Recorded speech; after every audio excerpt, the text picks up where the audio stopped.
Hvis du skal kigge på covid-19 her, nu har vi haft en god pause. Ja. Hvad bliver vigtigt som spiller her efter covid-19? Og der kommer jo også et relativt tæt pakket program. Ja, jeg synes, du har jo fat i det rigtige. Det bliver et mega tæt pakket program, når vi går i gang.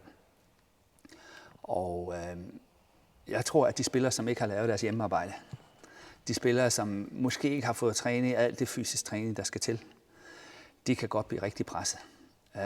Der er jo ingen tvivl om, at når man starter i sådan en turneringsperiode, fra overhovedet ikke at have spillet turneringer i 6 måneder måske, så er man jo noget mere overfølsom. Man bliver noget nemmere ramt af skader. Så hvis man ikke har lavet sin fysiske træning, så kan man jo komme i en meget nedadgående spiral temmelig hurtigt. Så man skal passe på, men man skal også være i rigtig, rigtig god form. Ja, så fysikken bliver super afgørende? Det tror jeg faktisk, det gør, fordi at man netop ikke er inde i den her, så går vi til den næste turnering og den næste turnering. Det tager lidt tid, inden man kommer ind i det, og der kommer måske fibersprængninger og muskelskader og dårlige knæ og alt muligt, så spillerne skal tænke sig rigtig, rigtig godt om. Ja.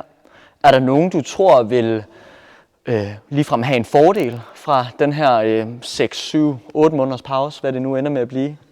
Ja, men de yngre spillere vil jo altid have en fordel, og ja. De ældre spillere vil have en ulempe, hvis man kan sige det sådan. Jeg tror selvfølgelig, hvis vi kigger på Hersingen, som jeg jo gør rigtig meget, så tror jeg, at det har været en stor fordel for Momota, på grund af hans øjenskade.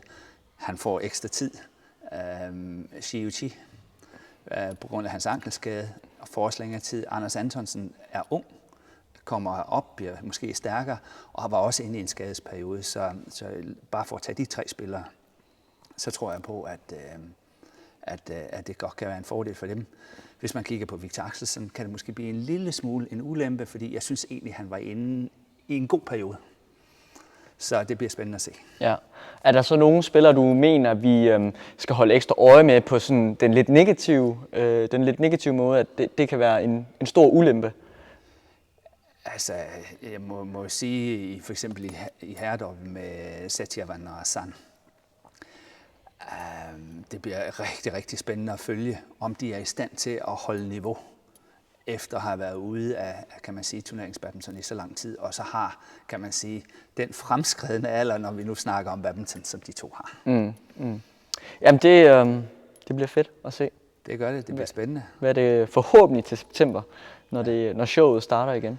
Ja, jeg håber jo selvfølgelig på, at vi kommer i gang, og at de internationale rejserestriktioner de bliver løftet, så det er muligt at komme fra land til land. Det kan godt være, at de første mange turneringer bliver uden tilskuere for eksempel, men om ikke andet sådan, at spillerne kan rejse fra land til land, og selvfølgelig dem, som har behov for at gøre det samme, blandt andet mig selv, som tager rundt og kommenterer for de forskellige turneringer. Der er det jo selvfølgelig vigtigt, at de her rejserestriktioner de bliver løftet.